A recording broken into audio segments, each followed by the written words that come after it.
हाफिज़ Abdurrahman, Pakistan archery team captain, Pakistan archery athlete chairman.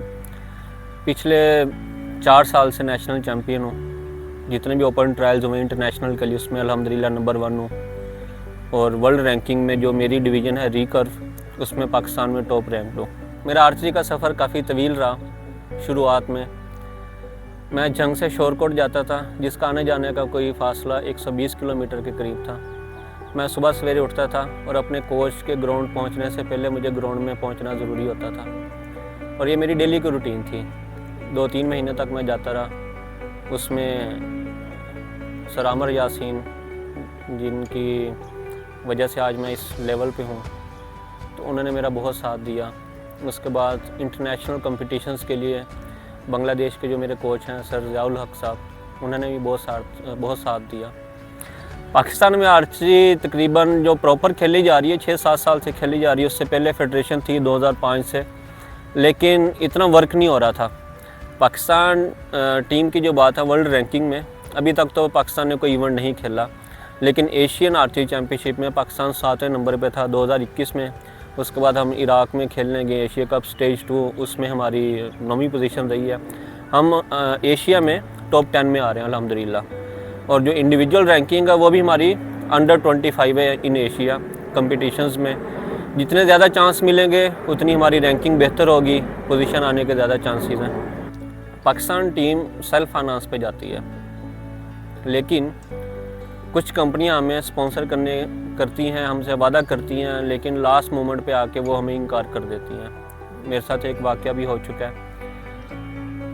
हमारी Asian championship के लिए एंट्री जा रही थी। मैंने एक कंपनी से बात की, उन्होंने मुझे ग्रीन सिग्नल दिया, तो लास्ट मिनट पे दे सेड कि हम आपको स्पॉन्सर नहीं कर सकते। मैंने कहा चलें ठीक है। मैंने फिर वापडा स्पोर्ट्स बोर्ड से रिक्वेस्ट की, एप्लीकेशन दी, क्योंकि मैं पाकिस्तान वापडा के लिए कई सालों से खेल रहा हूँ, इनको लगातार मेडल दे रहा हूँ, इनको मेरी अचीवमेंट्स का पता था।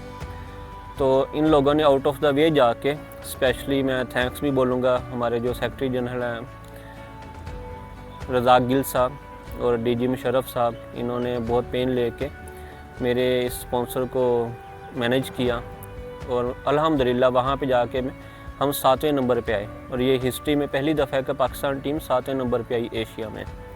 5th इस्लामिक गेम्स में मुझे पहले बताया गया कि पाकिस्तान स्पोर्ट्स बोर्ड मुझे स्पॉन्सर दे रहा है, वो मेरा सारा ख़र्चा उठाएगा, लेकिन इवेंट से कोई 20-25 दिन पहले उन्होंने बोला कि हम आर्चरी को सपोर्ट नहीं कर रहे। तो क्योंकि ये ओलंपिक गेम भी है, तो पाकिस्तान ओलंपिक एसोसिएशन, मैं उनका शुक्रिया अदा करता हूँ कि उन्होंने मुझे यकीन दिलाया कि हम आपका पूरा ख़र्चा उठाएंगे और एक मेल और एक फ़ीमेल जो टॉप एथलीट है पाकिस्तान की, हम उनको स्पॉन्सर करेंगे इस इवेंट के लिए। मेरे इन तमाम मुश्किलात और आर्चरी की लाइफ में पाकिस्तान आर्चरी फेडरेशन ने बहुत अहम रोल प्ले किया मेरी लाइफ के लिए। मेरिट पे उन्होंने हमेशा फ़ैसले किए, जहाँ मेरिट नहीं होता था मैं वहाँ पे बोलता था।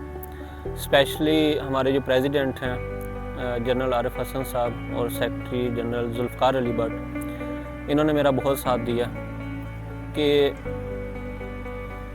पाकिस्तान की आर्चरी को स्टैंडर्ड पे लेके आएँ। पहले ये होता था कि जिसकी मर्ज़ी होती थी वो चला जाता था, सिफारिश थी और मेरिट पे काम नहीं था। जब से हमारी नई मैनेजमेंट आई है, हम मेरिट पे काम कर रहे हैं, तो यही वजह है कि पाकिस्तान की रैंकिंग बेहतर हो रही है। देखें, ओलंपिक में जाने के लिए हमारा जो मिनिमम क्वालिफ़िकेशन स्कोर है वो 640 रिक्वायर्ड है आउट ऑफ 720। पाकिस्तान जब हम यहाँ पे ग्राउंड में प्रैक्टिस करते हैं, इतना स्कोर हमारा रेगुलर चल रहा होता है। उसके लिए ज़रूरी है कि हम इंटरनेशनल वर्ल्ड चैम्पियनशिप या ओलंपिक क्वालिफ़िकेशन राउंड्स होते हैं, वहाँ पर हम जाके उन राउंड्स को खेलें और अपना मिनिमम स्कोर को अचीव करें। उसके बाद हमारी ओलंपिक में एंट्री है। बट प्रॉब्लम इज़ दिस कि हमारे पास स्पॉन्सर नहीं है।